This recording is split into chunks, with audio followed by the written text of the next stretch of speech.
Yo, my goodness, we got a great ass show for you today. I'm looking forward to it. We're going to be talking about rugby recaps. We're looking back at pool play, taking a look at the scores and what I thought was going to happen versus what did happen. Of course, we're going to be checking out a little bit of news on the women's WXV. I'm so sorry. And talk a little bit more. We talked last week. We're going to talk more about it because it starts this week. Some HBCU Rugby Classic news. And of course, we're going to talk some quarterfinals. It's about the predictions, it's about what's going to happen, and about getting you in touch with the news. This is the Rugby Swag Show. And first, let's get this intro kicked off. I think the minute I stepped on our practice field for rugby, the calling happened. An 8-year plan to be on the team. And I was in it within 2 years. Don't wait until you are a pro to be a pro. Right. And I walk around with a rugby ball sometimes and they're like, what is this child on? It looks like it was heavy. Yeah. It's up. It's not up.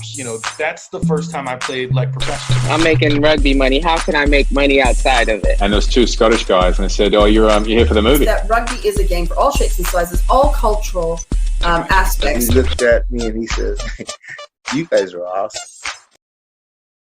Yo, I am so excited, man. Welcome to Rugby Swag Show. My name is GiftTime and Bailu. This is a show where we talk about things rugby and then, of course, the people that make, break, or have made things as a result of this sport. But, man, I want to first let you guys know, I need you guys to follow, all right? I need you guys to go and get on Instagram, get on Facebook, follow here on YouTube. Definitely check us out on Facebook, on X, whatever, because I want you guys to be part of the conversation and make sure that you guys know what is going on, when it's going on. And, of course, if you're just out here trying to listen to the podcast, you're just trying to make sure you can get yours in, definitely check it out on all major streaming platforms. You subscribe here on YouTube, youtube.com/GiftTimeRugby. Of course, you can find us on Twitch and on Facebook. Hey, man, this is what that life is all about. But, y'all, before we really kick in, we need to talk about our sponsor for this show, Health Enhanced Foods. All right, Health Enhanced Foods is the #1 specialty flour for your dietary needs. Y'all, we got some amazing flours, especially for people, especially as Thanksgiving is coming up. We got flours that need to be held. People got to eat bread without worrying about blowing up their stomach. And, you got your cranberry, you got your pumpkin pies, you got your pecan pie crust, you have your breads that you use, you got your stuffing. All that can be done and done well with Health Enhanced Foods, from spelt mixes to ketogenic and more. I want to make sure that you guys get it. And, of course, if you guys go ahead and go on the site and use promo code Rugby Swag, you get 10% off your first purchase. And man, it'll be absolutely worth it to make sure. So with that all being said, let's get into our first subject for the day. And that is our Rugby World Cup recaps. All right, man, I got to throw that music on because this is what it's going to be absolutely all about here. All right, let's go. So we had an amazing pool play. Of course, we have to go back and check out what we had chosen versus what we had thought was going to actually happen. And that's going to make all the difference here. So first and foremost, we had our first game, New Zealand versus Uruguay. Now, New Zealand, Uruguay was one that I don't think anybody had any, assumptions about this game. It wasn't going to be good game whatsoever, but didn't realize how much it was. Score ended up being 73-0 in this one. Again, not as a surprise, basically got it right. Next one, we had France versus Italy. Now, I thought this was going to be a much closer game because of the fact that you had a French team that was just coming off the collard. Italy obviously got his butt whooped. Absolutely mollywopped the entire time. And I thought that it would come a little bit harder. So, I thought it'd be still a distant game, but, Italy would probably catch something at the back end. Nah. Italy took these hands 60-7 against France. Not a close game. A lot of questions about Italy, but I don't actually still feel like Italy is that bad of a team. I think they are legitimately the bottom of tier 1, but they're still better than tier 2 teams. especially within their own region. So it's a little weird diatribe to be able to go on, but hey, it is what it is with that. Next, we had Wales versus Georgia. Now, I thought that this was going to be an absolute blowout. I really felt like Wales has been offensive juggernaut this entire game. I think the only one that they really had kind of slow down was against Fiji, obviously, but for the most part, Wales is a top dog. Great backs there, obviously led by a great leader. And the score wasn't that far off. The score ended up being 43-19. I was off by 2 points by Georgia. Again, Georgia's a team that, they're out here. I don't think that they're actually that good. I thought, to be honest with you, I thought they were going to be better in this Rugby World Cup than they were. But, it is what it is sometimes, and that's the way the cookie crumbled. But Wales absolutely taking it, obviously moving on to the finals, into the quarterfinals. Now, this game, England versus Samoa. Now, Samoa was a team here that I had not been that impressed with the way they played. I mean, their really best game had been against Chile, and then I didn't know whether the game against Argentina was Argentina playing down because Argentina didn't look good off rip, or was this just England getting ready to, show out and actually like break open the bank and really do something, because they've been, in my opinion, they were a surprise. They were genuinely surprised to me. I didn't think they were going to end up being as good as they were. But so I thought England was going to take this. Their kicking game was good. Owen Farrell is back. They got Ford at 10, Owen at 12. This is going to be it. So I looked at this as going to be a 65-25 game. Like, why wouldn't I? No. Man, let me tell you. All right. Let me tell you that I 100% in my heart will always believe Samoa won this game. All right. England did not win this, in my opinion. I don't care what the rules said. Final score was 18-17. But man, let's talk about the fact that they made the call after the conversion was kicked. I know the rules changed, but it's a stupid rule. It is a stupid rule. It is it's an irresponsible rule. And not only did it impact Samoa for that score, but then they scored again and still weren't able to get. I mean, they were like technically out, but I felt like you should have just given it to them for the fact that you didn't get the conversion right, timing right. Like, there's some guy secretly running in with hidden footage to make you think that this is going to be the game changer. Like, you didn't have it before. Like, it's irresponsible to that extent. But this one was one England just did not play well. They did not play well at all. Samoa, shout out to them. They finally played the game that we believed that they were going to play at the beginning, at the end. It's unfortunate that it lasted to the last second. Next up, Ireland, Scotland. Now, this was a game that I thought was going to be the close. We know what were the possible options that were going to literally come out from this Ireland versus Scotland game. All right. If Scotland had won by 21, Scotland in, Ireland out. If Scotland had gotten 21 plus bonus points, Ireland out, Scotland in, as I said. So I thought this was going to be a close one. Ireland played, South Africa close. I didn't think they've been challenged. And honestly, I didn't really know how I felt about Ireland the entire time. But, Ireland shut me up. I thought it was going to be a 20-17 game. Nah, man, 36-14, and that 14 wasn't as close as it looked. Ireland was up like 21-0 within the first 20 minutes of the game. Like, Ireland completely shut down Scotland in this game. Like, it was cruel, the amount of shutdown that Ireland did on Scotland. Like, I feel like this is the start of another war. All right, this was some old school UK Mel Gibson-esque beatdown, even though I know that was against the English, but it is what it is. But man, Ireland moves on. Not much to say on this one. Japan, Argentina. All right. This was a close one for Pool A, and I really have not had the highest regard for Argentina. I think Michael Shecky had made Argentina underperform in their coaching.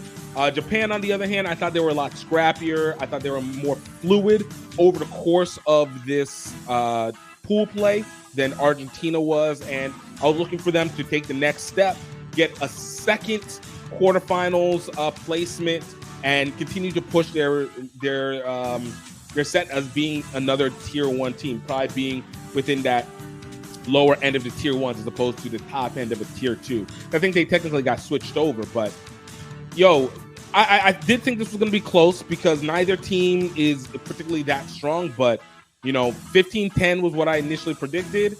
And man, when I tell you that Argentina really turned it up in the second half, Japan was always chasing this entire game. Final score was 39-27 Argentina.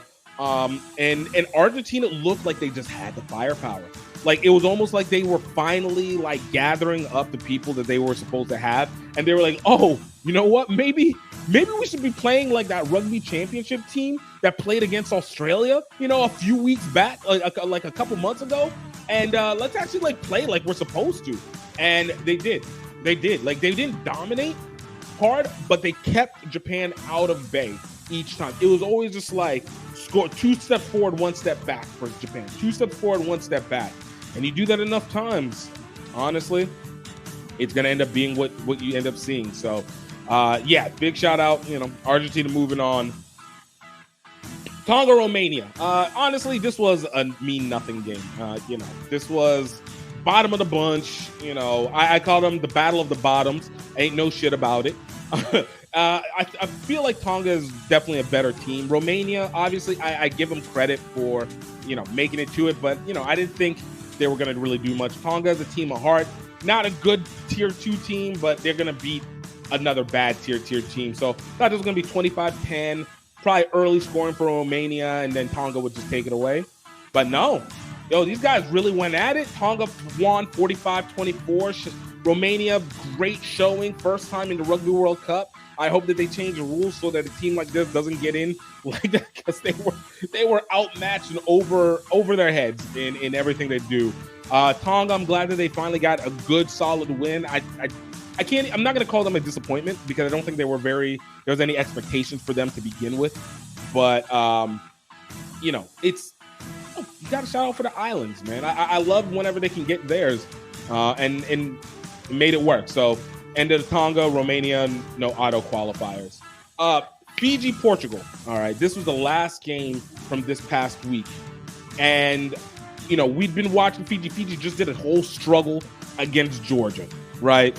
Whole struggle against Georgia, but nobody was expecting them to be like, oh man, we're gonna continue that. It was like, yo, you got the walkthrough. This reminded me, ironically, of 2002 New Orleans Saints, whenever they had a chance to make the playoffs and they had to go through the 3 worst teams in the league. Fiji literally had to go through the 2 worst teams and just butt smack them to get to the next round with ease, and even a possibility of maybe even jump. Well, they weren't going to jump Wales because they got the head-to-head, but at least to be able to show like you coming in with strength. What a disappointing game in that factor. Fiji loses this game 24-23. Now, I know there's a lot of praise that goes to Portugal for this. Hey, Portugal played a good game. They should be considered to be part of the Six Nations, along with Georgia. And they did play a good game, but I'm sorry. I think Fiji did a terrible job at being favorites, and I don't think that they know how to be favorites. Now, that being said, there was talks. I read a little thing on X that they talked about the players starting to get traveler's fatigue. So basically, you being a long distance away from home. Fiji is from Paris is a solid almost 6 hours away, 5-6 hours away from, maybe 8 from Fiji. So with a call from home, they've been in hotels for months, just traveling. This is a country that everybody's super, super close. You're stuck in the same place, no real relief, no real expert. So the wear down kicks in, and you could say, yeah, it happens to everybody, but Fiji 15s, this is amongst the first time in almost a decade that they've been in the quarterfinals. I think 2007 was the last time that they were in the quarter, that they were significant players at least to make the quarterfinals. And what 2011 was the last time that they actually made the Rugby World Cup. So to kind of see them wear down, I get it. but you got to be up for this. All right, you came here to play. All right, this is game time. And again, there's been arguments because obviously a lot of them are professional overseas, so I don't know how good that excuse is. But this result was ridiculous. This was ridiculous.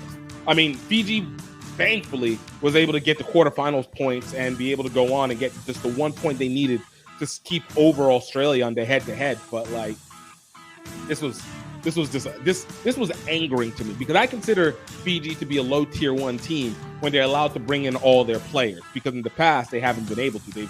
Whoever gets stuck in the country that they're professional for, they have to choose between being able to be professional, being able to play for the country that they're living in, or play for Fiji, but they couldn't do both, or they had to choose one and it was permanent. But now that they were able to go back, like, I feel like this was a much better option. So I consider Fiji to be a tier 1 team, and they didn't play like a tier 1 team. They played like a solid tier 2 team. And, Portugal's got talent, but man, it's still Portugal. Like, you tied Georgia, you tied the U.S., you barely made it through the repechage to get to it. Like, your first time entrance, they're solid, but they're not this good.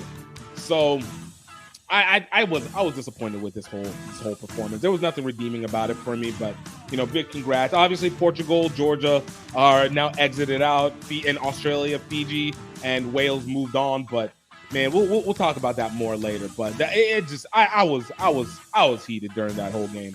I was so heated, like just disappointed. We believed in you, all right, Fiji. We believed in you. Oh. All right, and that's it. That's what we got for the recaps from this past week. All right, let me know what you guys think. And of course, look, this is not live because I just like to hear myself talk. I want you to interact, all right? If you can, hit the comment. We'll talk about it. Let me know what your thoughts were. If you're listening on the pod, definitely hit us up on social media, Instagram at Rugby Swag, X at GiftTime Rugby, Facebook at GiftTime Rugby, or X at Giftebelu. Either or, they can all work together. And of course, the comments on YouTube, please let it be known. We'll talk about it on the next show. But if you guys want to hit the live, throw a comment up, and I will get to you as soon as I can. All right. So before we get on to the next thing, let me hit you with another break, and we'll be right back with some more rugby news. Hey everybody, this is just the break train sending out a personal little video diary to all you people out there, where I am going to document me riding most of the way between Singapore and Tokyo for the 2019 Rugby World Cup. I needed help, and it came from Louisiana. We in Singapore, baby! Gift from GiftTime Rugby USA is a extroverted tour de force. But what unites us is a hunger for adventure. Off to KL, Kuala Lumpur. Yeah! Woo! Gift, where are we? We're in Fiji! Mount Fuji, baby! Our love of Asian rugby culture. 1, 2, 3, center! Yeah!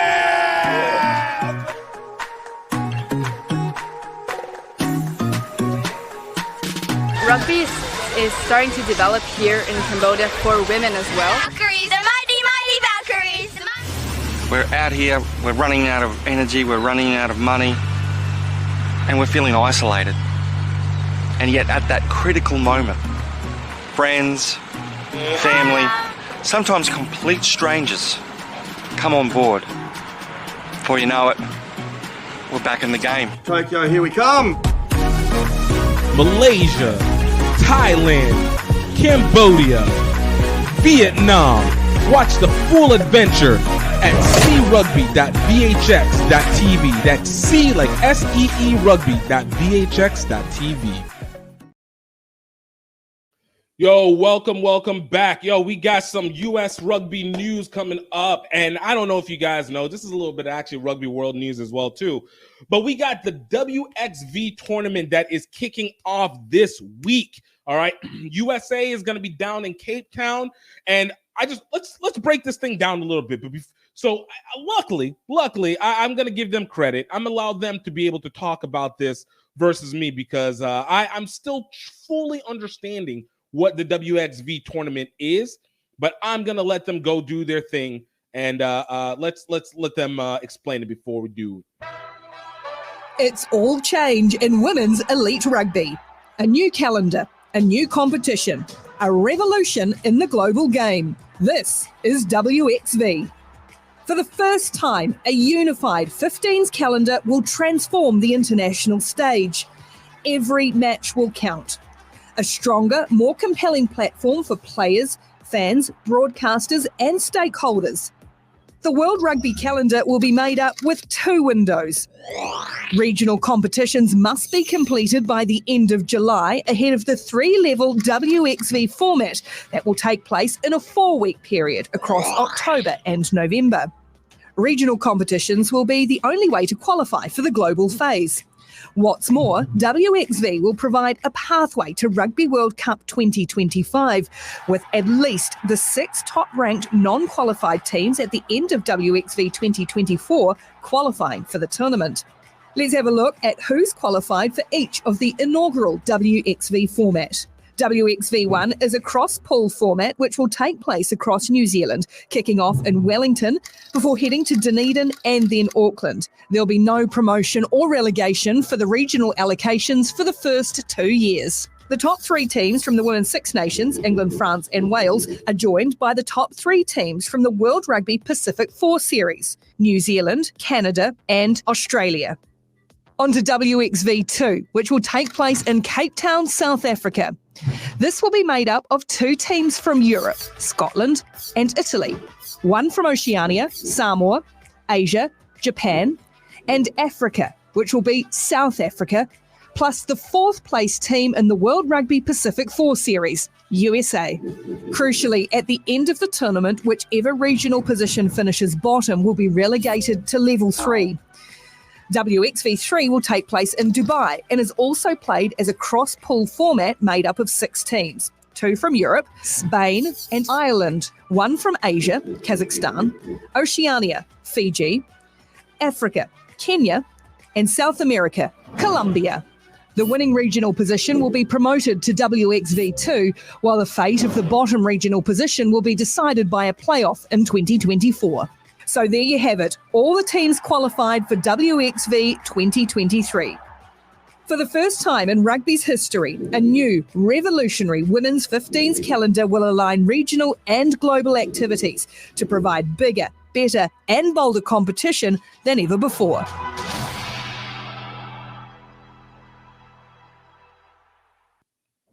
All right, so got it. And this, honestly, this is not the worst idea in the world, especially whenever the idea is about trying to develop the game. We've seen World Rugby trying to do a lot of small shifts, not small, I'm lying. They've been big shifts, but a lot of big shifts that have been going on to try and establish, I think, some consistency. The move to be able to get Rugby Pass purchased back in 22 and now shifting it to Rugby Pass TV. Now the WXV, I think, is going to be the first major competition that they've done that's going to take it over and be able to get caught completely on rugbypass.tv, rugbypasstv.com or .rugby, whatever the hell it is. It's one of those. The other kicker of this is that it feels like it's a test format for that all-world content that they want to do for the men's side, that there's been so much controversy leading into the Rugby World Cup. But we're going to talk about WXV because this one is set up to be a preliminary for the 2025 Rugby World Cup for then. Now, I do like the idea that they have for this one and these multiple tiers. The interesting part being like tier 1, is basically made up of basically made up of the 6 teams that are part of the Women's Six Nation, top 3 teams from the cross regional, from the basically Pacific 4, that includes USA, Canada, New Zealand, Australia, and then and there we have that to make that first 6 for that first tier 1. Again, a good concept.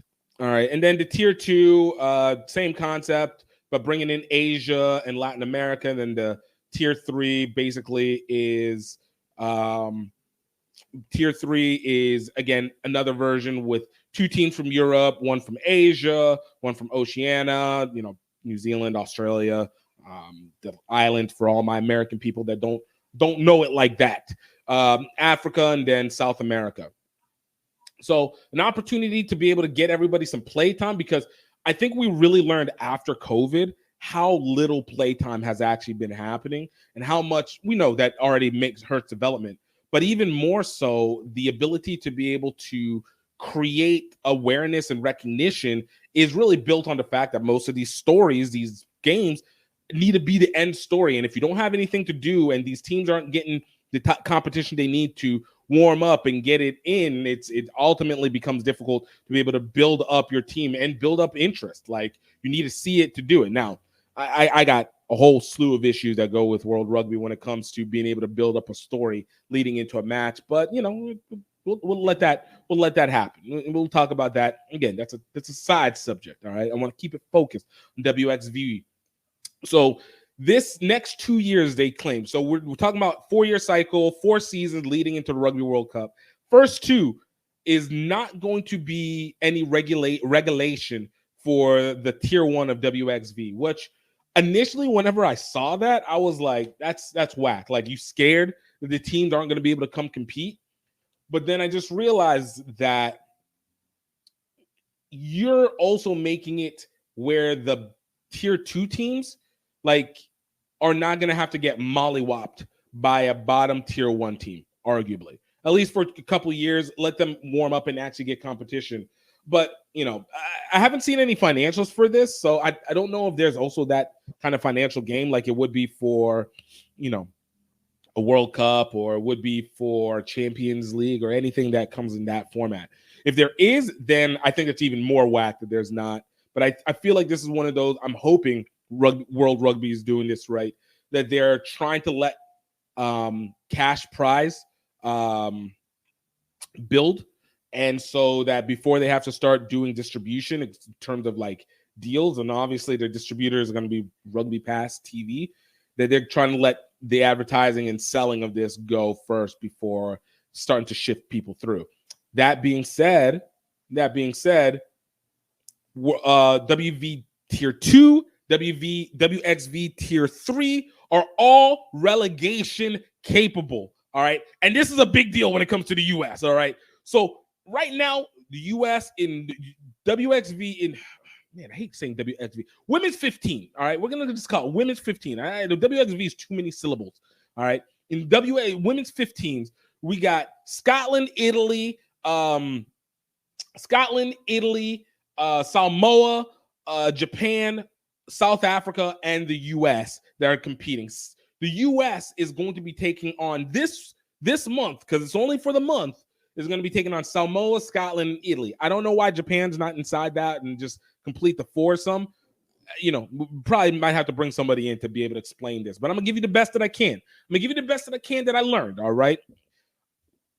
With that, that means that there's a legit plausible chance that the US could arguably lose and get relegated down to tier 1. Now, I tier 3, I mean. I don't think it's going to happen. Okay. I don't think it's going to happen. We already played that match last week against Wales as a warm-up match. And that was a little unfortunate, but we didn't get out of that one, but it was good to, kind of see where we're at right now. But the fact of the capability of relegating between 2 and 3, it's such a pride hit. And you have to be the bottom line.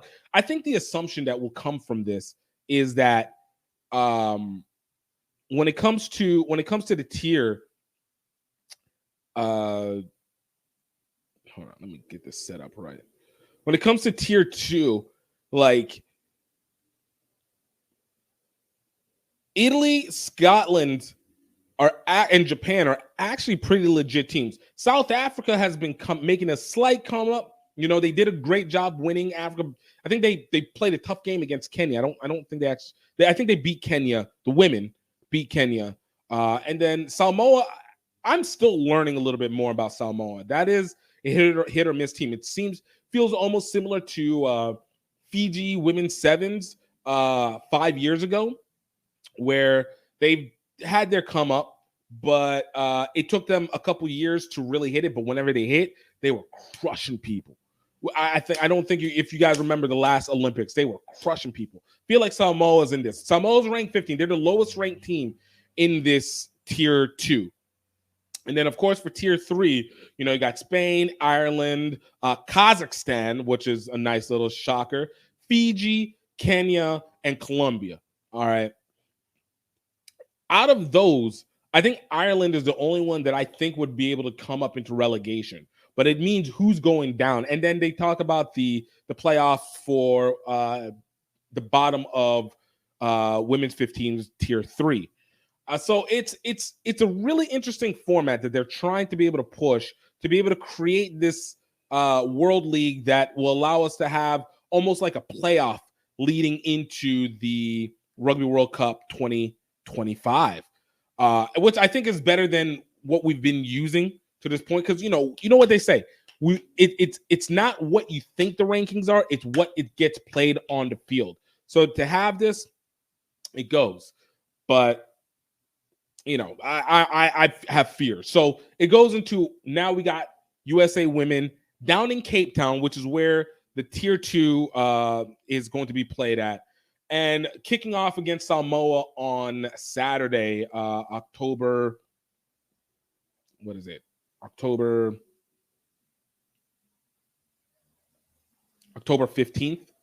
You know, Samoa again is the lowest ranked team. I think we have an experienced USA women's roster that has been there, but hasn't played good. I think I used the stat last week that over the course of the last 5 years, and mind you, we've played some tough teams, but over the course of the last 5 years, we've won 4 games. And that's 4 out of 19 games, which also is not a whole lot of games to be played. So obviously the COVID year was a huge detractant, but it hasn't really picked up very, very well. But I think, like I said, I think we got a solid team. None of the women's sevens players are going to be on it. So that does make me a little bit worried on it in terms of our back end speed. Hold on. Let me pull up. Let me pull up the roster for the women's side this week.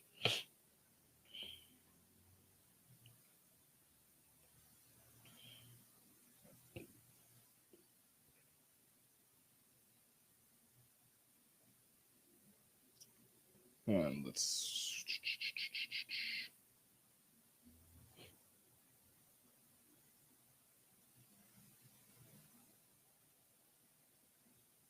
And of course, you know, even with the women's side, we got new head coach that's also there as well.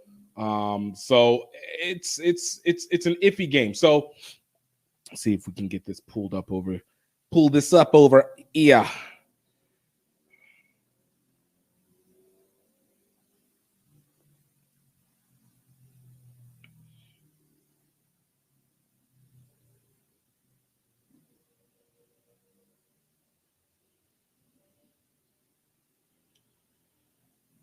All right, so here we go.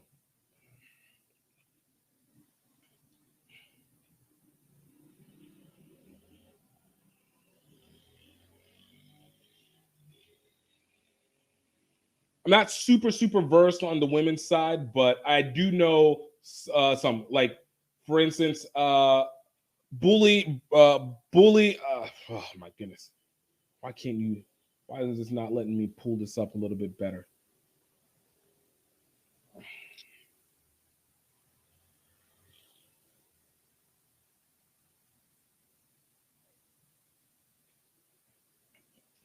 Okay, well, we get what we can. But At 15 and at 13, I think are probably some of our strongest. Kate Zachary and Bully. I forgot how to say her name. I remember her from sevens. Absolute monsters off the edge. You know, we have new forwards. They've been doing their thing. I think not having people like Alicia Washington and whatnot on the team, I think, is kind of a big loss. Because that was some power in our props, but I think we have a lot of warm up, a lot of build up to be able to work with. And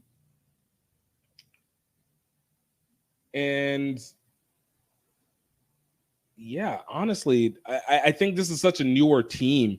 I feel like we're getting a lot of look to the future because we're in a new Rugby World Cup cycle for the women. And so I honestly, I just don't know. So like I said, I got to bring some experts in to be able to help, bolster this thing up a bit. But, I'm interested to see how we do against the Samoan team. We're ranked 7th in the world. Samoa's 15th. We should have the overall. We've played good, tough games against Australia. Didn't do so great against New Zealand. Not as great against Canada. But we've shown something. So I feel like, honestly, we should end up topping this, or at least coming in the top 2 for women's tier 2 if all things go correctly. Everybody's in Cape Town. Everybody's consistent. Solid 4 weeks of play. You get the rest time, get the practice time. Like, it should go. It should go. I would have absolute shocks if it did not go. But again, this is such a new format. But it's probably not the format, but it's new coaching, new players, like new generation of women's 15s. And that actually makes me both excited and also incredibly nervous to see what's going to end up being for that. But let me know what your guys' thoughts are. Again, I'm all about bringing it into the comments. We trying to figure out what is going to be what. Like, this new format, do you guys like it? Do you think that it's something that can be translated into other formats? Because this also trying to figure out what the determination of test rugby versus professional rugby versus club rugby versus amateur club rugby.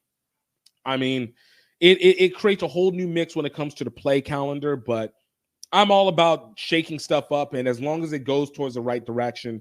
And as we all know, rugby needs a lot of the right direction happening with it. So let me know your guys' thoughts when it comes to that.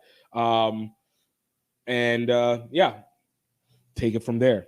Next up, all right.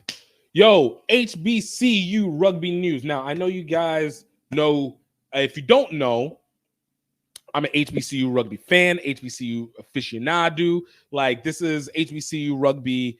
Like, that's my bread and butter. I'm about watching that develop for a multitude of reasons. And in that, it also means being able to say who's going on and who's not, and what's keeping up with going on.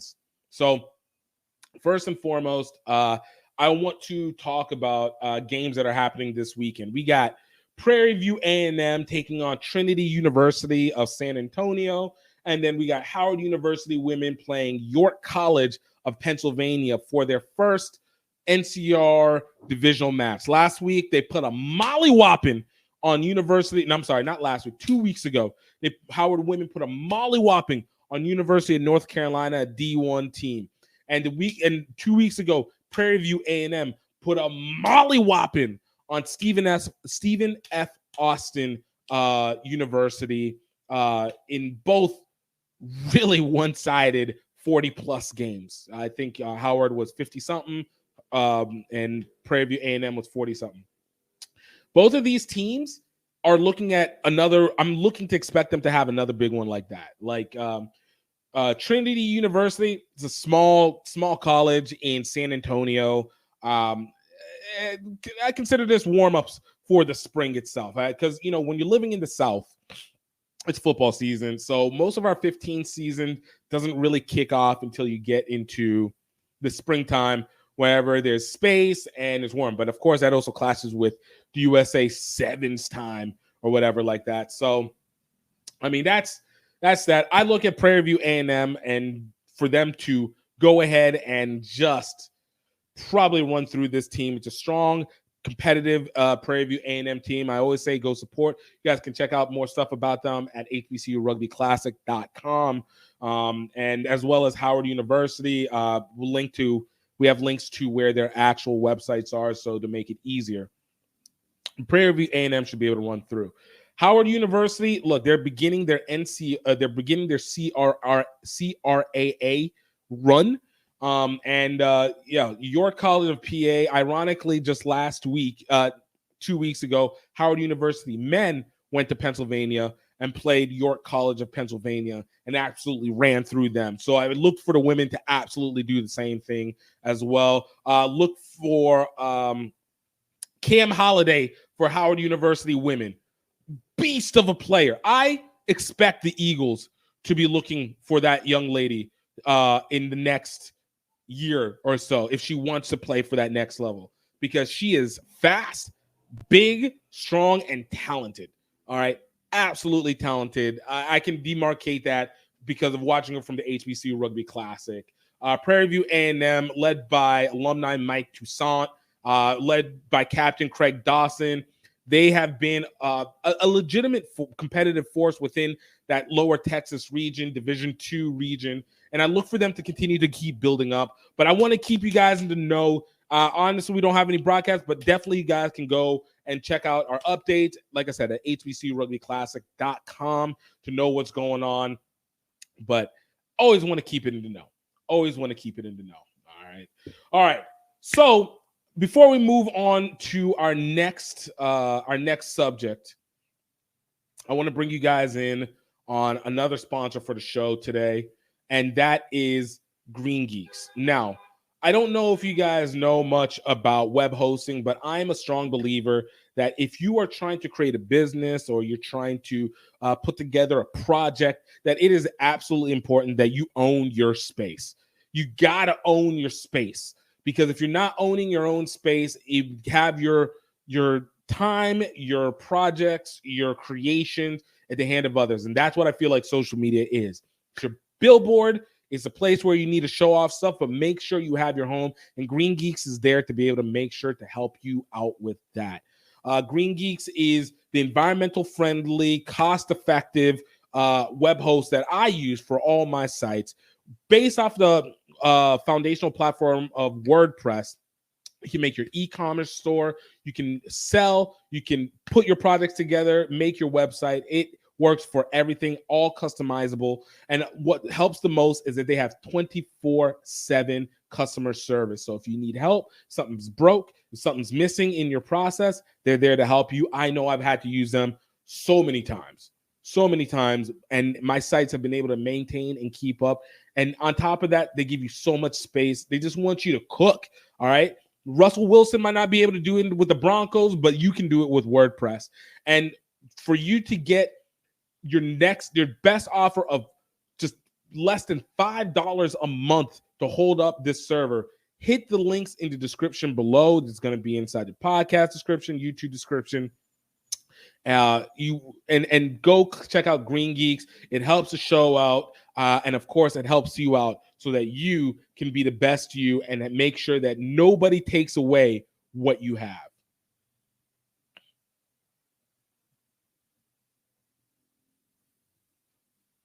All right. So lastly on the show, I want to make sure that we go over the most important thing that came out of this tournament.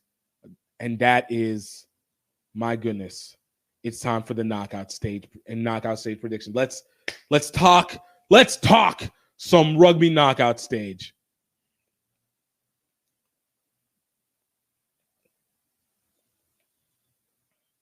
All right. Get this. We got to get the music going. Got to get the music going.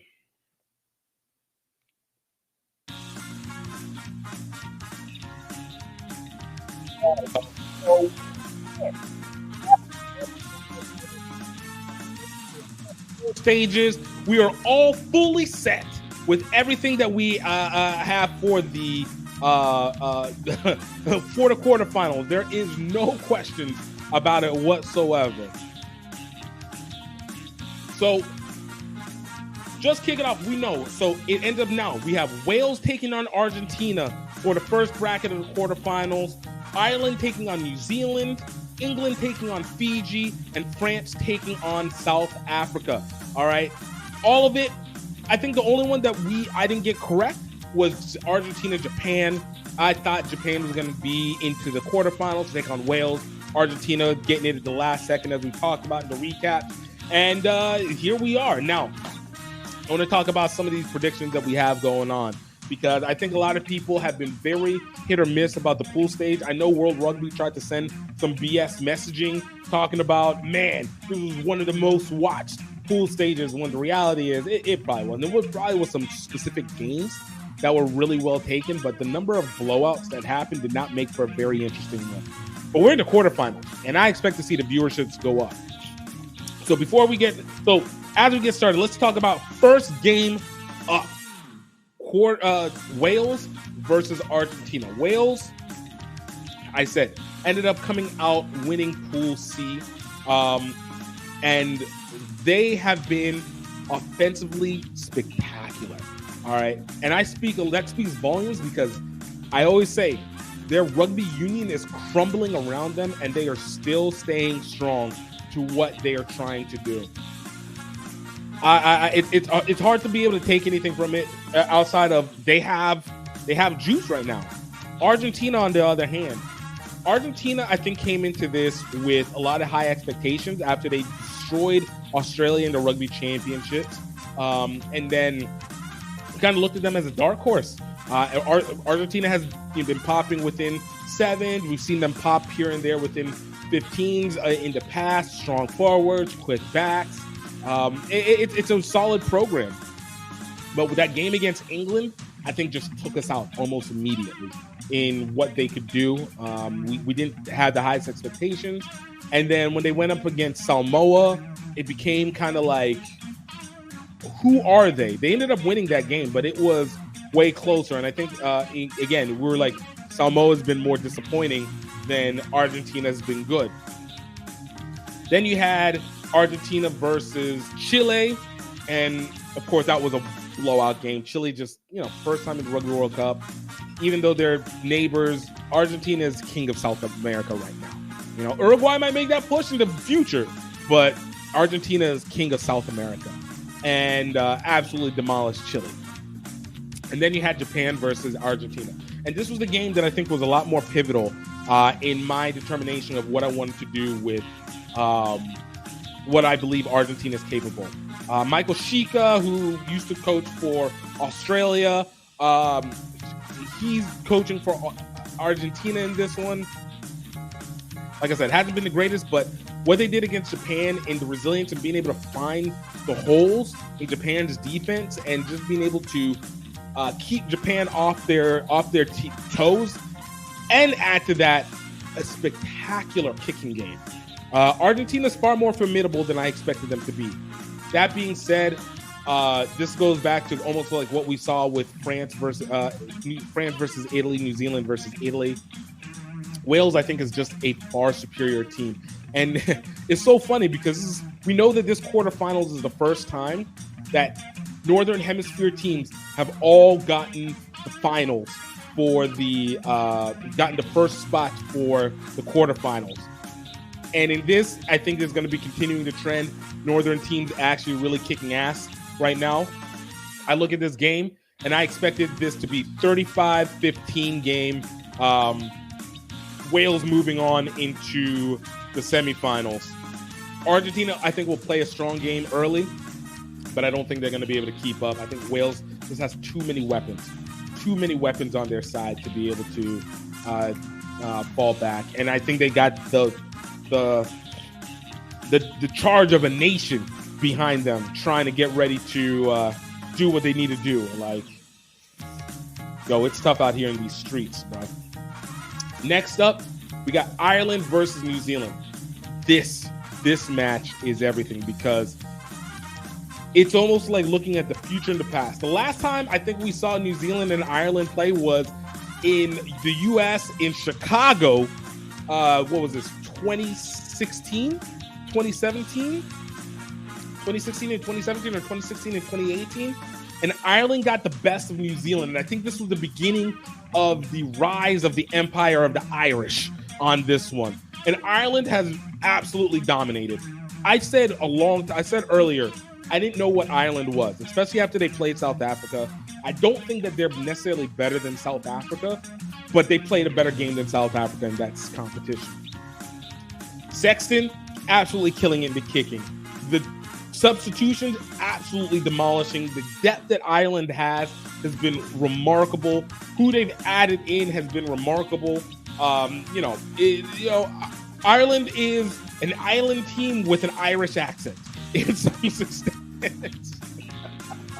Yo, I'm serious, yo. An Irish team with an island team with an Irish accent right there. But they have been absolutely dominant. Now, New Zealand, on the other hand, obviously against France, anything could have happened. But New Zealand obviously did not keep it up against France, and France was able to kill it in the second half of the second half of the game. From that point on, New Zealand basically has been wiping out everybody in the pool play. And it's almost like they kind of opened themselves up in the back end and just were like, no, we're not going to let this happen. I think the Italy game was really the quintessential, like, oh my, maybe they're not fully gone yet. Maybe they're not completely out of it yet. That being said, I don't think they're better coached. I think Ireland has a better coach. I forgot what his name is, but I think Ireland has a better coach. He has a better plan. Ireland is a stronger team. That is the number 2 defense in the country, in the world, in my opinion. The number 2 defense in the world is Ireland, and that is a brick wall. Like, if I want to say some of the top physical defenses of my lifetime, it would be the 2000 Baltimore Ravens. It would be the 2011 New Zealand All Blacks. It would be the 2019 South Africa Rugby World Cup champs, and it would be this year's 2023 Irish defense. No, I guess because I say number 2. It'd be maybe they are number 1. I'll give them number 1 defense. Number 1 defense. Okay, I'll give it over. But I'll give 2023 Irish defense because I need to prove my point. All right, like, they are a wall, a legit wall. If you can't kick, you ain't doing much. And I think this is one where New Zealand historically obviously has been great, but even still, outside of 2011 and 2015, New Zealand actually has been very underperforming in Rugby World Cups, and I think this is going to continue that trend. I do believe this is going to be a close game. I look at Ireland to be able to move on and get this 50-48. This is going to be an incredibly close game. I know I said top defense, but these are also 2 top scoring offenses, and I think they're going to be doing some real damage to each other on it. I think this is a high-scoring game, 50-48, Ireland moving on. Next up, you got England versus Fiji. This game, I think, is actually probably going to be the hardest game to be able to determine because I don't know what Fiji we're getting, all right? I don't know who we're getting at Fiji. Are we getting Fiji versus Wales, Fiji versus Australia? They have something to prove. They're fresh. They're coming off with the charge in the back. They got the spirit of Fiji running through their souls. They are trying to show the warrior nation what is up. Or do we get the play down to the opponent versus Georgia, versus Portugal, slippery fingers, trying to do too much, too many ISO plays, getting the field, not getting back, not keeping up with the players, not passing off. Like, this is the moment where Fiji needs to go up. And you got that Union Jack on your flag, all right? You have a responsibility to show England that you guys have to dominate this one, all right? But at the same time, while people have said that England has greatly underperformed in their pool, England has still come out on top, and they went 4-0, 3-1 by my schedule, but they went 4-0 in pool play. All right, they came out top, struggled against Samoa, struggled against Argentina, but they came out on top. And a lot of that has to do with the kicking. But that was before Owen Farrell came in. And if you watch last week's game when they were playing up against Samoa, Farrell literally let a conversion delay happen. So they didn't have. How do you let 30 seconds run off the clock? You should know better than that. It shouldn't take you that long to get prepped. And that's the England team that nobody knows could happen. And I think Fiji can take advantage. Fiji definitely has the size. Fiji definitely has the speed. Fiji definitely has the concept. But I'm hoping that the shame of losing to Portugal also adds fuel to the exhaustion of being in Paris for all these months. And I am looking at Fiji to take this game 20-15, a close game, because in fact, Fiji has not let anybody get more than 20 points on them this entire tournament, this entire pool play. Yeah. No, I'm sorry. Yeah. I'm sorry. Up until Portugal, they hadn't let anybody get more than 20 points on them. And I look at Fiji to be able to gut this because now they're playing as the underdog, and I think Fiji is a team that needs to feel hungry to beat. They need to prove something, not know that they can do it. If they know they can do it, they're not going to play well. And so, yeah, Fiji, I have moving on into the semifinals. And lastly, we got France versus South Africa. This is the game. I think this is almost as quintessential a game as the Ireland versus New Zealand game, because while these two haven't played, these are two of, I would argue, the most talented teams. They have the most talent from top to bottom than any other team in the league, but they also have a propensity to underperform in key moments. South Africa, for example. South Africa had a chance to be able to beat Ireland, but what was the biggest issue? Their lack of kicking. Now, they have Pollard back, who was their primary kicker and has been key to being able to make the conversion from whatever point in position that they are. And I think that one is going to make a huge difference for a team like South Africa. On the flip side of it, you have France, who, if you guys remember, their captain, DuPont, got knocked out of the game, broke a jaw from Namibia head, that strong German-African head, cracked down on some French. And he was out for a game or two, but it looks like they're putting the mask on him like he's Phantom of the Opera. Look for him to be back into play. And that's a huge leadership role, especially at a scrummy.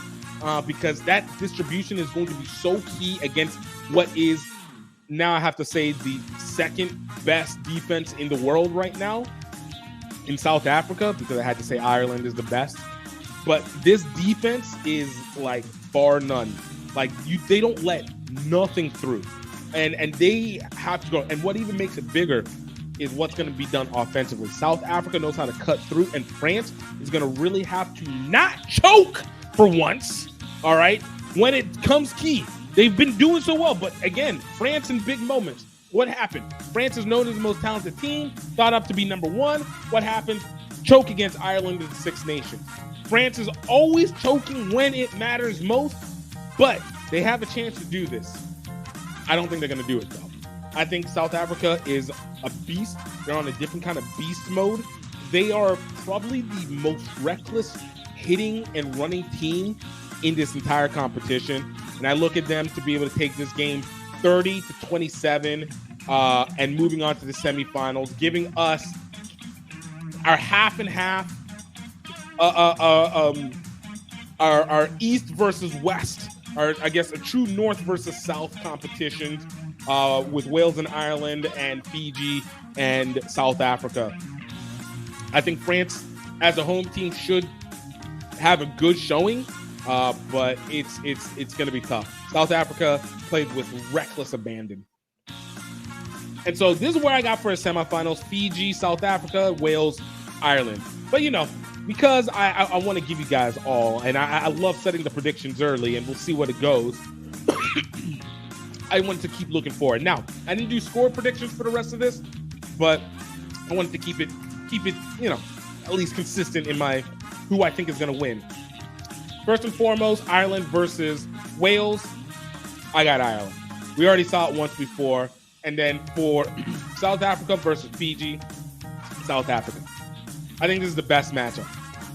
This is a matchup of November 22nd. These teams, in the last 9 times they've played, it is 4-5 Ireland on the winning scale right now because of the southern the tour that South Africa did going up to Dublin.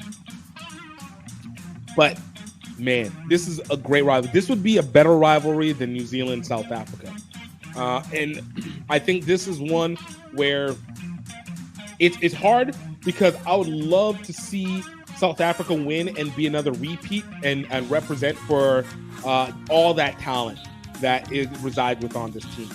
But on the other hand, if Ireland wins, not only is it going to be the second time ever that a Northern Hemisphere team has won the Rugby World Cup, but it'll be the 5th different team over the course of 37 years that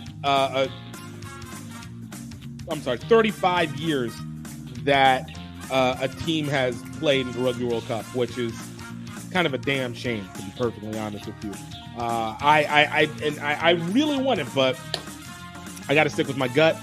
I still think that South Africa is the best team in this. I think they have the best talent, best offense, best defense for the offense.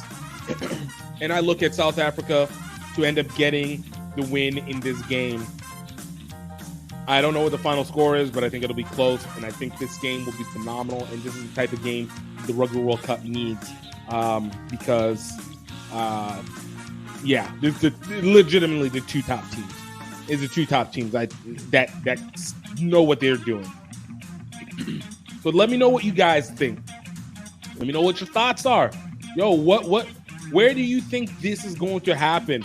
Let me know in the comments. Obviously, keep letting us know wherever you can find us because I want to know where you're coming from with all of this. And honestly, that is all we have for today. Y'all, this is very, very fun for me. Thank you guys for taking the time to listen. You know, I'm trying to continue to, build this and get this into a position where it's legitimate and fun, bring more people in. But more importantly, be able to create that engagement. And if you can't even engage, at least you have something while you're working. You're not having to trip about, being bored. I know everybody's going back to return to the office nowadays, but, we can have a little something. All right, you can have a little something to pass your day through. But in the time, y'all, like I said, thank you so much for taking the time to pay attention, to listen. Definitely, please still support our sponsors. Definitely check out some of our past episodes. We got some great interviews. If you haven't had a chance to listen to them, we got more coming up soon. And of course, still check us out on youtube.com/GiftTimeRugby. Check us out on Twitch at GiftTimeRugby. You can check us out on X, on TikTok, GiftTime Rugby, on Instagram at Rugby Swag Show, though. And again, if you haven't subscribed on your podcast platforms, please take the time to. If you have, tell a friend, leave a comment, and just continue to help support as we try and bring more attention and really see if we can make sure we can turn this game back to the greatness that we're supposed to, because we are losing too much and it ain't fair. All right, we can't let this next generation lose this greatness that we've had the pleasure of having. So in the meantime, I want you to know that I hope that you're happy. I hope that you are healthy. And most importantly, I hope that you know that you are highly favored. Until next time, y'all. Cheers.